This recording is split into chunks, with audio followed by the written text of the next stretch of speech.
Tu crois que ce sont les grands gestes qui marquent une femme. Tu crois que ce sont les cadeaux, les promesses, les démonstrations visibles. Mais la vérité est beaucoup plus subtile et beaucoup plus puissante. Ce sont souvent les détails invisibles qui créent l'empreinte la plus profonde. Un mot, une intonation, un simple surnom murmuré au bon moment, avec la bonne énergie. Et c'est là que la majorité des hommes échouent, parce qu'ils parlent trop ou mal. Ils utilisent des mots vides, des surnoms usés, copiés, sans âme. Ils disent bébé, chéri, mon amour, sans comprendre que ces mots, répétés sans conscience, perdent toute leur force. Ils deviennent du bruit. Et une femme ne tombe pas amoureuse du bruit, elle tombe amoureuse d'une sensation. Le stoïcisme nous enseigne une chose essentielle. Ce n'est pas ce que tu dis qui compte, mais l'état intérieur depuis lequel tu le dis. Comme le rappelait Marc Aurèle, ce que nous faisons et disons doit toujours être en accord avec notre nature profonde, sans agitation, sans besoin de validation. Et c'est exactement ce qui rend certains hommes irrésistibles sans qu'ils aient besoin d'en faire trop. Imagine un homme qui parle peu, mais qui observe tout. Un homme qui ne cherche pas à impressionner, mais à comprendre. Quand il parle, ses mots ne sont pas nombreux, mais il frappe juste, il touche, il reste. Et maintenant, imagine qu'un jour, dans un moment simple, presque banal, il regarde une femme et lui donne un surnom. Pas un surnom choisi au hasard. Un surnom qui révèle quelque chose qu'elle ne montre pas à tout le monde. Quelque chose qu'elle-même n'avait pas totalement identifié. C'est là que la magie commence. Parce qu'une femme ne s'attache pas seulement à la façon dont tu la vois, elle s'attache à la façon dont tu la révèles à elle-même. Épictète disait que ce ne sont pas les événements qui nous troublent, mais le regard que nous portons sur eux. Et toi, à travers un simple surnom, tu peux devenir ce regard, celui qui éclaire une part d'elle qu'elle n'osait pas assumer. Mais attention, cela demande de la maîtrise, de la présence, et surtout, une forme de retenue. Le stoïcien ne parle jamais pour combler un silence. Il parle parce que ses mots ont un sens. Il ne cherche pas à séduire, et c'est précisément pour cela qu'il séduit. Beaucoup d'hommes pensent que séduire, c'est multiplier les compliments, dire à une femme qu'elle est belle, encore et encore. Mais la vérité, c'est qu'une femme entend ça tous les jours. Ces mots ne créent plus d'émotion, ils glissent sur elle. Ce qui crée une émotion, c'est la surprise, c'est la précision, c'est le fait de voir ce que les autres ne voient pas. Prenons un exemple simple. Une femme est entourée d'attention. On lui dit qu'elle est jolie, attirante, élégante. Et puis toi, tu arrives. Tu observes son calme dans une situation tendue. Tu remarques la façon dont elle écoute sans interrompre. Tu perçois une forme de force silencieuse chez elle. Et au lieu de dire « tu es belle », tu dis simplement, avec un léger sourire, « toi, t'es dangereusement calme ». Ce n'est pas un compliment classique, ce n'est pas un mot attendu, c'est une lecture. Et cette lecture crée un choc émotionnel. Parce que tout à coup, elle ne se sent plus seulement regardée, elle se sent comprise. Sénèque disait que l'homme sage ne cherche pas à plaire, mais à être juste dans ses actions. Et c'est exactement ça. Tu ne cherches pas à dire ce qui va lui faire plaisir. Tu dis ce qui est vrai, avec justesse, sans exagération. Et c'est cette vérité qui attire. Les surnoms dont on parle ici ne sont pas des étiquettes mignonnes. Ce sont des miroirs, des clés émotionnelles, des déclencheurs subtils. Un surnom puissant n'est jamais donné immédiatement. Il se construit. Il naît d'un moment partagé, d'un détail observé, d'une énergie ressentie. Un homme impatient va vouloir créer une connexion trop vite. Il va brûler les étapes. Il va chercher à forcer une intimité qui n'existe pas encore. Le stoïcien, lui, attend. Il laisse les choses se révéler. Il comprend que tout ce qui est précipité perd en profondeur. Et quand le moment arrive, il agit avec simplicité. Il ne fait pas un discours. Il ne dramatise pas. Il glisse simplement ce surnom, presque comme s'il n'y accordait pas d'importance. Et paradoxalement, c'est cette absence d'effort apparent qui le rend si puissant. Parce que derrière, il y a du contrôle, de la lucidité, une compréhension fine de la psychologie humaine. Une femme ressent immédiatement la différence entre un homme qui cherche à plaire et un homme qui est ancré en lui-même. Le premier crée de la fatigue, le second crée de la tension émotionnelle. Et cette tension, c'est le début de l'attraction réelle. Mais il y a une chose encore plus importante à comprendre. Un surnom ne doit jamais être utilisé comme un outil de manipulation. Sinon, il perd toute sa valeur, il devient artificiel, et une femme le ressent instantanément. Le stoïcisme nous apprend à agir avec intégrité, à ne pas jouer un rôle, à ne pas chercher à contrôler les autres, mais à maîtriser soi-même. Donc, quand tu donnes un surnom, il doit venir d'un endroit sincère, d'une observation réelle, d'une intuition authentique. Sinon, mieux vaut ne rien dire, parce que le silence maîtrisé vaut toujours plus que des mots creux. Et c'est là que réside toute la différence entre un homme ordinaire et un homme qui marque profondément.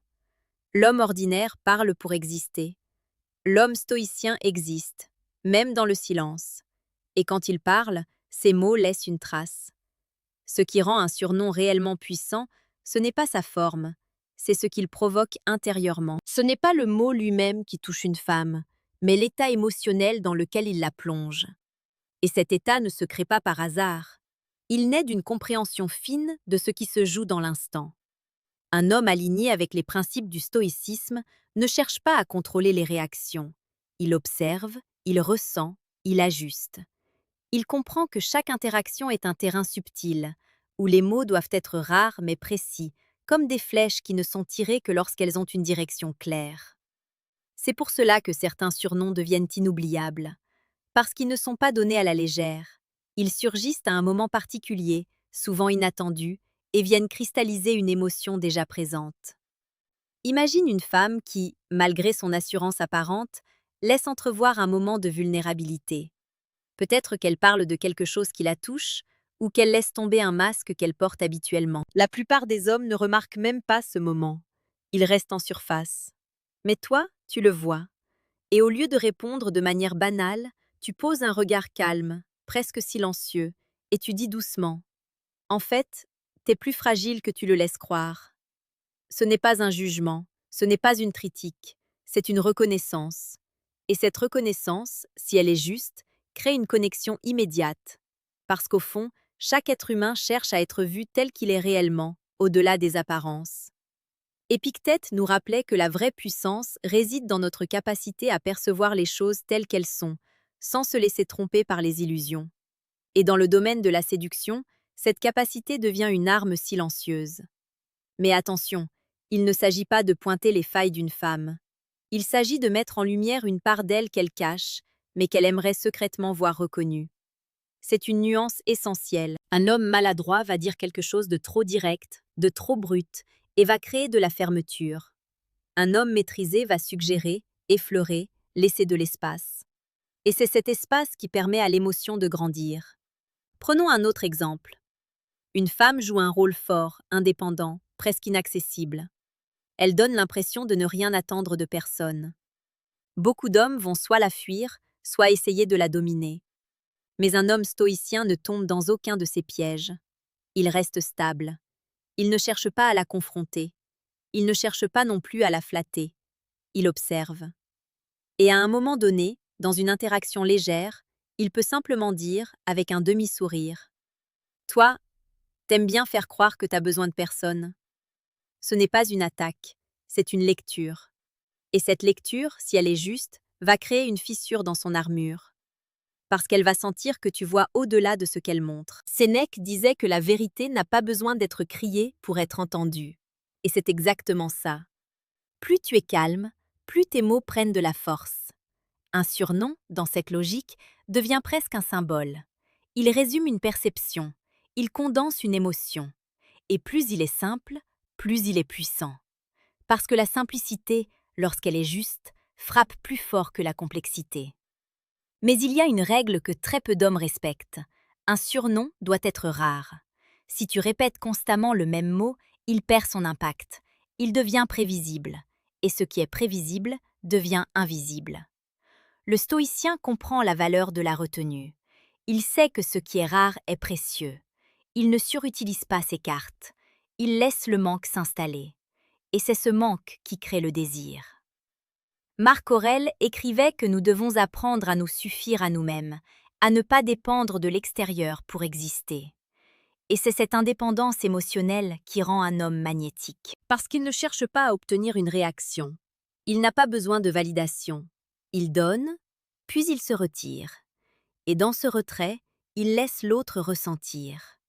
C'est là que le surnom prend toute sa dimension. Parce qu'il ne reste pas seulement dans l'instant où il est prononcé, il continue d'exister après, il résonne, il revient dans l'esprit. Une femme va se souvenir non seulement du mot, mais de la sensation qu'elle a ressentie à ce moment précis. Et cette sensation, si elle est forte, devient une empreinte. Mais pour créer cette empreinte, il faut une chose que la majorité des hommes n'ont pas, la patience. La patience d'observer sans intervenir. La patience de ne pas remplir chaque silence. La patience de laisser l'autre venir à toi. Dans un monde où tout va vite, où tout est immédiat, cette lenteur devient une forme de pouvoir. Parce qu'elle te place en dehors du bruit. Et dans ce silence maîtrisé, chaque mot devient amplifié. Chaque regard devient chargé. Chaque surnom devient marquant. Mais il y a encore une dimension plus profonde. Un surnom peut aussi créer une dynamique. Il peut orienter la relation, donner une direction subtile. Si tu appelles une femme d'une certaine manière, de façon cohérente avec ce que tu perçois, tu influences inconsciemment la façon dont elle se voit, et donc la façon dont elle agit avec toi. C'est un principe psychologique puissant. Mais encore une fois, il ne s'agit pas de manipuler. Il s'agit d'être aligné. Parce que toute tentative de manipulation finit toujours par se retourner contre toi. Le stoïcisme repose sur la vérité, la clarté, la maîtrise de soi. Et c'est cette base qui donne de la solidité à tes interactions. Sans ça, tout devient fragile. Et une femme ressent la fragilité. Elle la capte dans ton regard, dans ta voix, dans ton énergie. Alors que la stabilité, elle aussi, se ressent. Et c'est cette stabilité qui rassure, tout en créant de l'attraction. C'est ce mélange rare de calme et d'intensité qui fait la différence. Et c'est exactement ce que tu construis ici. Pas avec des techniques superficielles, mais avec une compréhension profonde de la nature humaine. Et maintenant, il est temps d'aller encore plus loin. Parce que tout ce que tu viens de comprendre ne représente qu'une partie de la réalité. Les mots ont du pouvoir, mais seulement lorsqu'ils sont portés par une présence. Un surnom, même parfaitement choisi, ne vaut rien s'il est prononcé par un homme agité, incertain, en quête d'approbation. À l'inverse, un mot simple, presque banal, peut devenir inoubliable s'il est porté par un homme stable, ancré, lucide. C'est là que le stoïcisme révèle toute sa puissance. Marc Aurèle écrivait que l'homme doit rester solide comme un rocher face aux vagues. Et dans les interactions humaines, c'est exactement cette stabilité qui crée une attraction profonde. Une femme ne tombe pas sous le charme d'un mot, elle tombe sous le charme d'un état de calme, un état de maîtrise, un état où rien n'est forcé. Et c'est dans cet état que tes surnoms deviennent interdits, non pas parce qu'ils sont choquants, mais parce qu'ils sortent du cadre habituel. Ils ne ressemblent à rien de ce qu'elle a déjà entendu. Ils ne sont pas prévisibles. Ils ne sont pas accessibles à tous. Ils viennent d'un homme qui ne joue pas un rôle. Prenons un instant pour comprendre cela avec précision. La plupart des hommes cherchent à être aimés. Ils adaptent leurs mots, leurs attitudes, leurs réactions, dans l'espoir de plaire.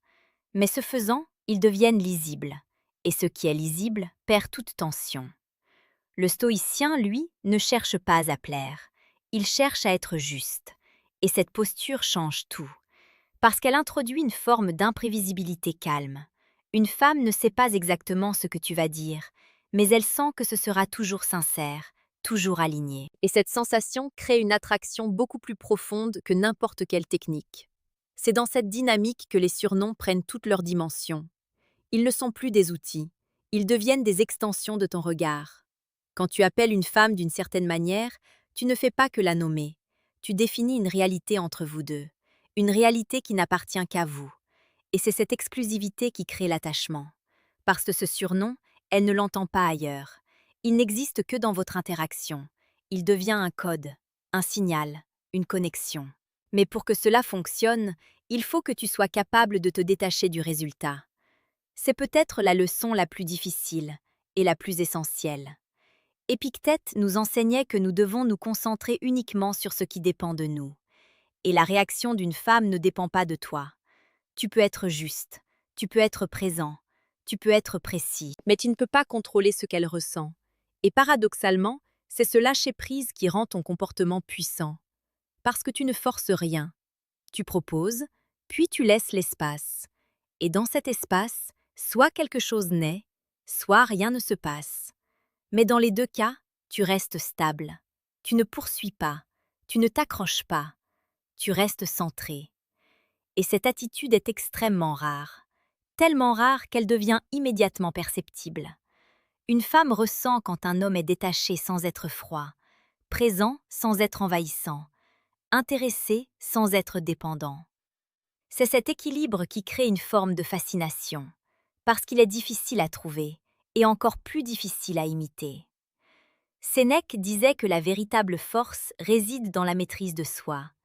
Et ici, tout repose sur ça. La maîtrise de ton langage, la maîtrise de ton timing, la maîtrise de ton énergie. Sans cette maîtrise, les mots deviennent du bruit. Avec elle, même le silence devient puissant. Et c'est dans ce silence que tes surnoms prennent racine. Pas dans l'excès, pas dans la répétition, mais dans la justesse. Alors comprends bien ceci. Tu n'as pas besoin de dizaines de surnoms. Tu n'as pas besoin de phrases compliquées. Tu as besoin de présence. Tu as besoin de lucidité. Tu as besoin de calme. Parce qu'au final, ce qui marque une femme, ce n'est pas ce que tu fais. C'est ce qu'elle ressent quand elle est avec toi. Et si elle ressent quelque chose de différent, quelque chose de plus profond, de plus vrai, alors même le plus simple des mots deviendra inoubliable. Petite parenthèse, les amis. J'ai créé un manuel complet sur la séduction stoïque. Il t'apprend comment parler avec maîtrise pour créer une vraie attraction. Le lien est en première ligne de la description. On continue. Et si tu es encore là, c'est que tu as déjà compris quelque chose que beaucoup ne verront jamais. Tu as compris que la vraie séduction ne se joue pas à l'extérieur. Elle se joue à l'intérieur, dans ton rapport au silence, dans ta capacité à observer sans te précipiter, dans ta manière de dire peu, mais de dire juste. Alors si ce type de réflexion résonne en toi, reste connecté à cet espace, parce que ce que tu développes ici va bien au-delà de la séduction. C'est une manière de te tenir dans le monde, avec calme, avec force, avec clarté. Et crois-moi, un homme qui maîtrise cela n'a plus besoin de courir après l'attention. C'est elle qui vient à lui, pas par hasard, mais parce qu'il est devenu, lui-même, rare. Tu pourrais penser que tout est déjà dit, que tu as compris l'essentiel.